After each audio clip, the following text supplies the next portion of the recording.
इस सेशन में आप देखेंगे कि किस प्रकार हम पहले से सेव की गई फाइल्स को खोल सकते हैं। हमने पिछले सेशन में देखा था कि अलग अलग तरीके से हमने फाइल को सेव किया और उसको एक ही लोकेशन पे सब जगह और अलग अलग नाम से उन सभी फाइलों को रखा। आइए इस सेशन में देखते हैं किस प्रकार हम अलग अलग तरीकों के साथ फाइल को ओपन कर सकते हैं और जो तरीका आपको सुविधाजनक लगे उस तरीके से आप उन फाइल्स को ओपन कर सकते हैं।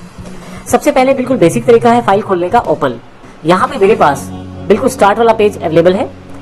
यहाँ पे यदि मैं ओपन फाइल्स पे क्लिक करूँ तो डायरेक्टली मैं उस बॉक्स में चला जाऊंगा या उस पाथ पे चला जाऊंगा जहां मैंने रिसेंटली काम किया है, क्योंकि मैंने यहाँ पे फाइलें रखी हैं एक्सरसाइज फाइल्स के रूप में, तो वहीं पे मुझे ऑटोकैड अपने आप ले गया है। हालांकि अगर मेरी फाइलें कहीं और पड़ी है तो यहाँ से ऊपर से मैं ड्राइव चेंज कर सकता हूँ, डायरेक्टरीज चेंज कर सकता हूँ और फिर से अपनी पर्टिकुलर डायरेक्टरी या ड्राइव्स पर आकर पर्टिकुलर फोल्डर खोल के वहां से फाइल ओपन कर सकता हूँ। फाइल को खोलने के लिए मुझे केवल फाइल को सिलेक्ट करना है और यहाँ से ओपन पे क्लिक करना है। जैसे ही ओपन करता हूँ मेरे पास ये फाइल अवेलेबल हो जाती है। इसी तरह से दूसरा तरीका फाइल को ओपन करने का, मैं फिर से स्टार्ट में वापस आता हूँ। आप देखेंगे यहाँ पे रिसेंट डॉक्यूमेंट की लिस्ट है। यहाँ पे अगर आपने कुछ समय पहले ही अपना डॉक्यूमेंट बनाया है तो रिसेंट में डायरेक्टली जाके आप उसको खोल सकते हैं। जैसे मैं 24th डॉक्यूमेंट खोलना चाहता हूँ तो केवल यहीं पे क्लिक करूंगा, मेरे पास डायरेक्टली ये फाइल यहाँ से ओपन हो जाएगी।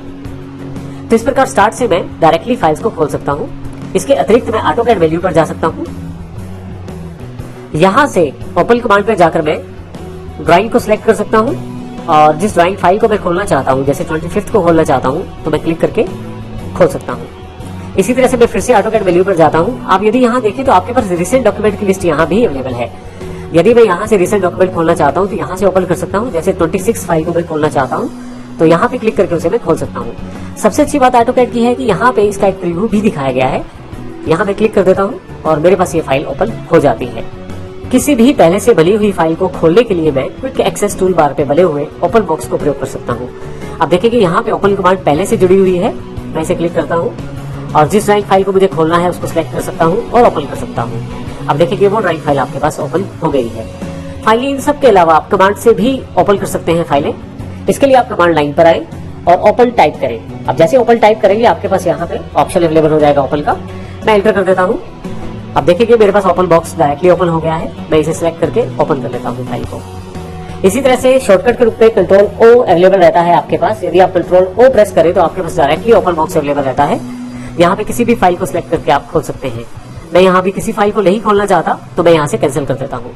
तो इस प्रकार आप आसानी से अलग अलग तरीकों का प्रयोग करते हुए जो तरीका सुविधाजनक आपके लिए रहता है उस तरीके का प्रयोग करके अपनी फाइल्स को ओपन कर सकते हैं।